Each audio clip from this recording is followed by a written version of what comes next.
Oregon Governor Tina Kotek running for re-election in 2026. In her announcement, she directly pitted herself against the federal government, asking Oregonians if they want a governor who will stand up for the state or a governor who will let President Trump do whatever he wants.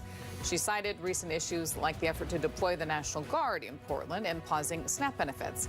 Governor Kotek said she's also focused on lowering costs, reducing homelessness, and strengthening schools, among other things. Her announcement sets up a 2022 rematch against current state senator Republican Christine Drazan. Drazan announcing her bid for governor in late October. At the time, she pledged to make Oregon the best state in the country to start a business, raise a family, and get an education.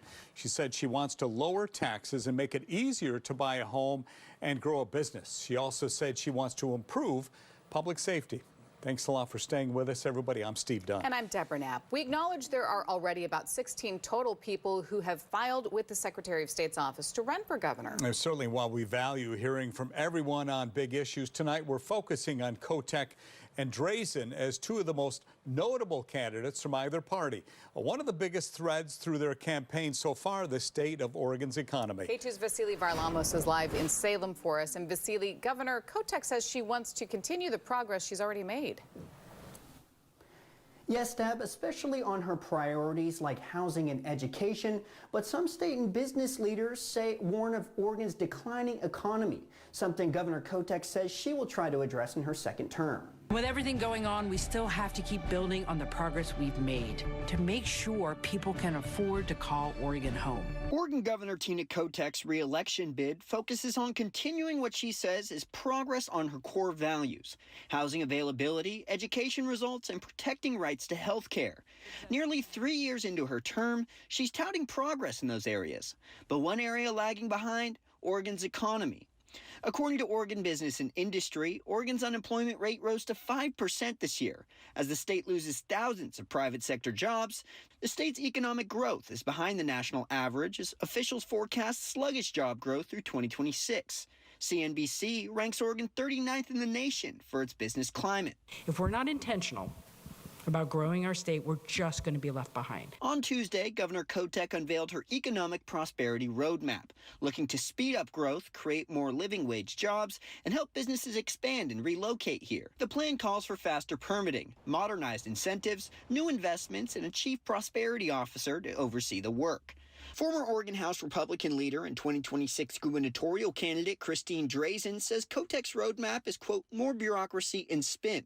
Kotek and Drazan faced off in the last gubernatorial election. Drazan argues the governor's policies have driven Oregon's economy into decline, and her plan relies on more panels, meetings, and more planning to plan. When I talk about the chief prosperity officer, I view that as my job. Businesses that can choose where they want to grow are choosing a better economic environment and a better political environment than what they're seeing here. Now, Governor Kotek will name her chief prosperity officer by the end of this year. Governor Kotek says she will also look to pass legislation next year that will make much of her plan possible. Live in Salem, Vasily Varlamos, K2 News. Vasily, thank you. Oregon is facing a $63 million budget shortfall, according to the latest revenue forecast that came out just 2 weeks ago. Shortfall was significantly less than expected, thanks in part to unexpected corporate tax payments. At the time, a senior state economist told us it's kind of a one-time thing and not something to count on in the future. Despite the good news, Democrats warned of federal tax changes that will cause states to pay more. Republicans said the state needs to push for more tax breaks instead of increases. Well, nationally, unemployment claims fell last week. New Labor Department data shows 191,000 people applied for first-time unemployment benefits during Thanksgiving week.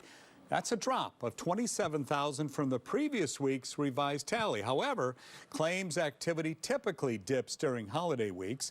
Continuing claims fell by 4,000. The level of continuing claims remains near a 4-year high now. Oregon's primary election is May 19th of next year. The major parties will nominate their candidate. The parties can choose if they have a closed primary, which means if you're registered to a party, you can only vote in that primary. The midterm election is November 3rd, 2026.